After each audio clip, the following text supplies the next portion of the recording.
The Treasurer has been accused of seeking to delay spending until after the election to minimise the size of the budget deficit. Joining us live is Scott Phillips, the Chief Investment Officer at the Motley. We had a dose of honesty from Matt Canavan a short time ago, Scott. Don't know if you caught it, but rare when it comes to politics that he said, well, all governments do it. Doesn't make it right, correct. But all governments do it. Anyway, what do you make of, kicking that can down the road to avoid blowback leading to an election?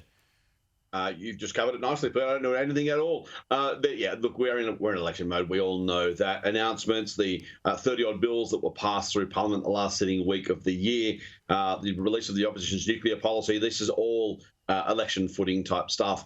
And that seems likely. The MYEFO, the mid-year economic and fiscal outlook, due to be released tomorrow with some of those numbers. Effectively, the government's admitted we're going to have deficit this year and through the forward estimate. So the end of the surpluses that were driven by unusually high personal and corporate taxes, low welfare spending. It has been I say perfect storm, whatever the opposite of a perfect storm, has been a fantastic time for government revenues. The problem, as I've said before, mate, is we don't have structural budget balance. Now, this is unpopular among a lot of people, but we should have probably banked $100 billion this year, not what ended up being 9 or 12, because we should have had a structurally balanced budget, which meant the surpluses, when the government is in absolute clover, as it is right now revenue-wise, should be paying for the deficits in other years we've needed to spend more. If that was the case, this year would also be a surplus year. Next year probably too. And eventually we get into deficits when the economy gets really rough. That's what structural budget balance is about. Now, neither party's committing to it.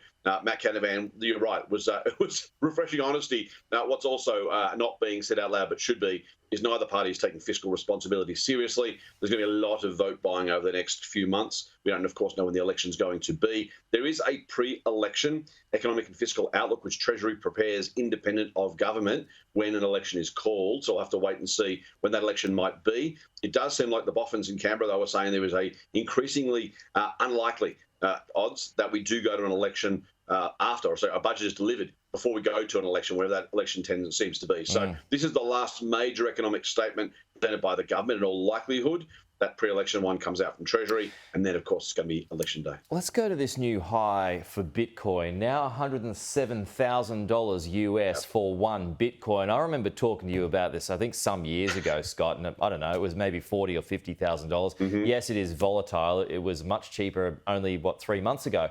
But how much juice is left in this, do you think? It's a really good question. I'm going to have those old tapes scrubbed, by the way, Peter. I don't want to be... the hard part on Bitcoin is it's all sentiment right now, right? Because it produces nothing of value, it's simply a medium of exchange, there is no fundamental way to assess the price. So it is literally supply and demand. If it's Woolies, okay, you say, well, the price is still volatile, but Woolies produces a profit, does a thing. We can kind of reasonably assess, with different opinions, but reasonably assess a profitability and therefore reverse engineer a reasonable price to pay. In this case, it's purely supply and demand. The only question is, how many Bitcoin do people want? How many are available, and how much they're therefore going to pay for it. Now, the benefit of Bitcoin, there's only 21 million of them, famously, we know that. They can be broken down, of course, in infinite pieces, but the total size is capped, and that means whenever there's additional demand, the price must go up. So that's the beauty of it for Bitcoin holders. You made the point, though, mate. This is absolutely a Donald Trump-based rise. Hasn't yet taken office. There is a risk, and whenever asset prices go up quickly, there's always a risk the hot money is chasing it. Maybe emotions are getting a little bit too high. They're getting ahead of the fundamentals of an investment case. Again, not with Bitcoin. It happens with property, it happens with shares. I don't know how much higher it goes, mate, I have to say, but it will be interesting to see what Donald Trump does as president. We know a lot of his backers are very, very keen Bitcoin bros. So how that kind of nets out will tell us a lot about the future for the Bitcoin price. Well, I think you are taking meaningful risk at this point. Yeah, I think AMP, was it AMP? One of the super companies started investing in it the other day, the first one to go. So anyway, we'll see if they all follow. Matter of time, though. Scott, good to see you.